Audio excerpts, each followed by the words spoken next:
मुरथाल नाम के एक गांव में एक बहुत ही मशहूर ढाबा था। पूरे गांव के लोग उसी के पास खाना खाने आते थे।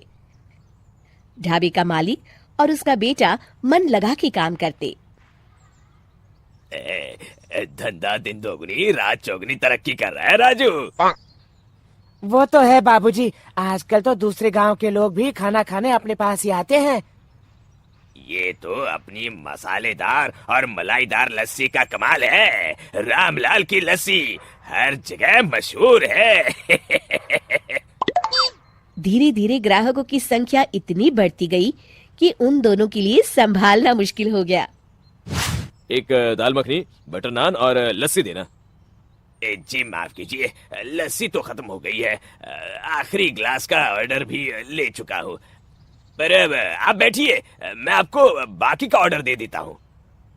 नहीं नहीं नहीं भाई रामलाल, अब रोज खाने के साथ तुम्हारी लस्सी की आदत पड़ गई है, इसलिए रोज अपने ब्रेक में तुम्हारे ढाबे पे चला आता हूँ। अब बिना लस्सी खाना गले से कहाँ उतरेगा। इतना कहकर बंटी वहाँ से निकल जाता है। अरे सुनिए तो, साथ में 2 गुलाब जामुन मुफ्त हैं। तू ही खा लेना। राजू सब देख रहा होता है।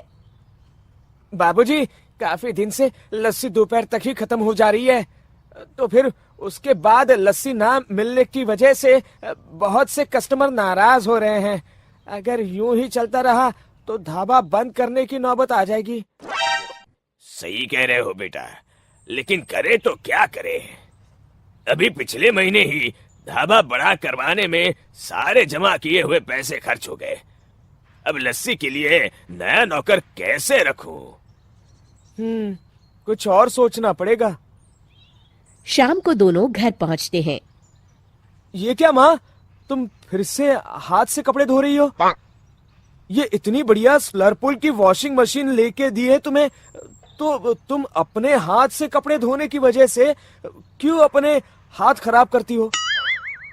तुझे तो पता है ना राजू, मुझे कहाँ आती है ये मशीन चलानी। बताया तो था माँ, पहले डालो कपड़े, फिर डालो पानी, फिर डालो सर्फ और मशीन घूमना शुरू। पहले डालो कपड़े, फिर डालो पानी, फिर डालो सर्फ और मशीन घूमना शुरू। पहले डालो कपड़े, फिर डालो पानी, फिर डालो सर्फ और मशीन घूमना शुरू। हाँ हाँ बेटा, समझ गई, पर मुझसे नहीं चलेगी ये। वो ना, मुझे इस मशीन की धुलाई पसंद नहीं है। हाँ ठीक है माँ, अब तुम्हें मशीन नहीं चाहिए तो मैं मान लेता हूँ। अगले दिन राजू दुकान में घर से वॉशिंग मशीन मंगवाता है। हाँ भैया, यही रख दो। राजू, ये क्यों मंगाया हो? अब माना कि धंधा थोड़ा मंदा है, मगर इतना भी नहीं कि ढाबा बंद करके अब धोबी घाट खोलना पड़े। ऐसा नहीं है बाबूजी, आप बस देखते जाओ।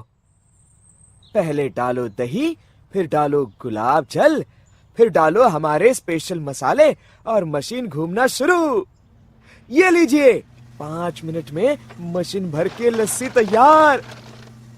रामलाल लस्सी को चखता है। वाह रे वाह, हैरानी है, उम्दा, बिल्कुल वैसा ही स्वाद। बड़ा समझदार है रे तू, मेरा राजकुमार। किससे पता था तेरे माँ के हाथ से कपड़े धोने की आदत हमारे बिजनेस के काम भी आएगी। राजू और रामलाल अपने ग्राहकों को लस्सी परोसने लगते हैं। धीरे धीरे रामलाल का ढाबा वॉशिंग मशीन वाले ढाबा के नाम से मशहूर होने लगता है। राजू बेटा, अब मुरथाल से आने जाने वाला हर कोई तुम्हारी हाईटेक वॉशिंग मशीन वाली लस्सी के लिए ढाबे पे जरूर आता है। क्या कमाल किया है तुमने। आप ही का बेटा हूँ बाबूजी, और वो कहते हैं ना, आवश्यकता ही खोज की जननी है। इतने में बंटी ढाबे पे आता है। अरे बंटी भाई, इतने दिनों बाद आए आप। हाँ भाई रामलाल, अब ये बताओ आज लस्सी मिलेगी या नहीं?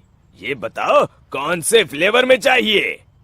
शिक्षा, मुश्किल समय में हिम्मत नहीं हारनी चाहिए, क्योंकि आवश्यकता ही खोज की जननी है।